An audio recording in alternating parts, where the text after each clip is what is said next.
Greetings to all our viewers of FFF.org, and welcome to the first chapter in Solutions to America's Other AIDS. Ron Nelson has taken the opportunity today to talk to us about the oil problems in America. We hope that just as grassroots organizations have helped to address medical AIDS in the United States and throughout the world, our organization will be able to find solutions to economic AIDS. Without further ado, Ron Nelson. Thank you, Don. It's a pleasure to be here again. As most of you know, the price of oil has doubled from $72 a barrel to $144 a barrel the past year. And there's a lot of noise and chatter in Washington about the speculation component of the price of a barrel of oil.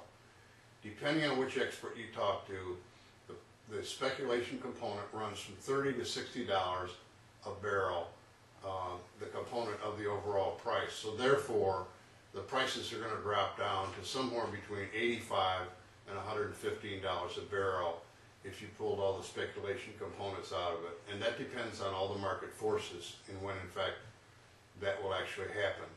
Another matter that you're not aware of is that the speculators, a lot of them are not Americans.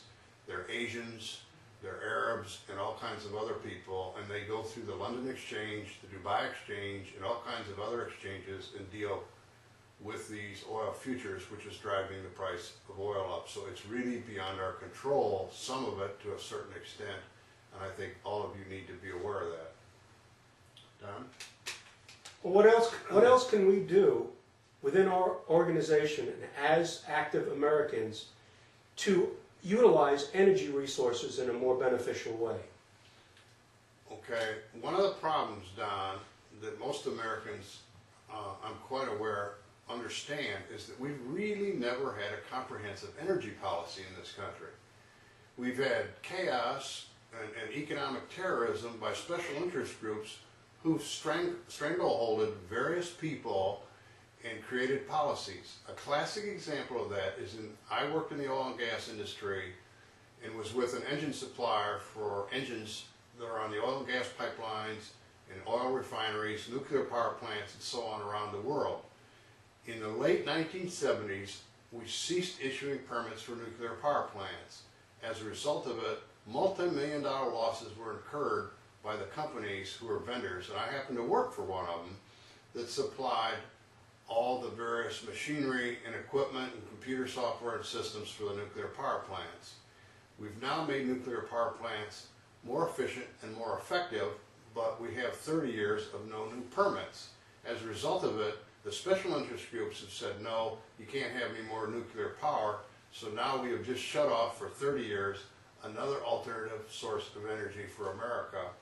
And I think everybody needs to realize that we need to diversify our sources of energy, and that's the only way that we can reduce our dependence on foreign oil. Don?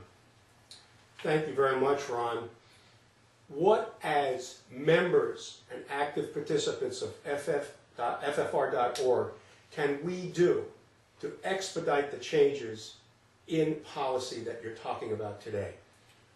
Well, first of all, as you mentioned earlier with regard to the medical AIDS phenomenon, we are an economic group that's dealing with economic AIDS, and the only way we're going to effectively bring about change is through millions of members, and along with the financial resources, we're going to approach Washington with alternative strategies.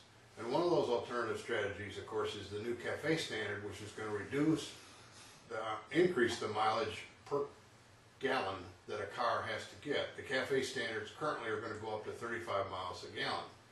In addition to that, we need to have a commitment, a long-term energy policy, not 1 or 2 years, but a 20-year commitment by the federal government to fund over probably $100 billion a year for alternative energy. We need to funnel that money into the various universities in this country who can then transfer the technology to American companies only to provide new and alternative sources of energy. The foundation is totally committed to alternative sources of energy, and that is one of the many strategies, along with nuclear power, and other things, they're going to reduce our dependence upon foreign oil and therefore will make us more economically independent. Right now, most Americans don't realize we're economic prisoners to the foreign sources of oil because of all the restrictions that we have put on drilling, the shutdown of the nuclear industry by not allowing them to grow. So we need to open up all the alternative sources of energy and reduce our dependence upon oil. And the way we do that is to fund research over a long-term basis through the federal government and into the universities to bring innovation to American society and new solutions, because we know they're capable of creating those things. They address the medical AIDS problems. It's now for government time for them to address the economic AIDS problem, Don. Thank you for your insight, Ron. It's very important that our viewers know that there's a lot more meat on this bone in regards to Ron's discussions on the oil industry and energy policy. He has been writing a macroeconomic newsletter, of which a half a dozen are specifically concerned with American oil and predated by many months the fear and anger that the American public is experiencing now, well before it actually occurred. We need all of you to get on board, to go onto our website, fffr.org. You can upload this chapter and our next chapter on the solution to America's other AIDS. Please pass this on to all your email lists and any other friends that you may have. Join as a member, and even better, join as a representative. Grassroots organizations such this are few and far between. This is one that can affect change in America. See you next time with another important topic on America's other AIDS. Thank you.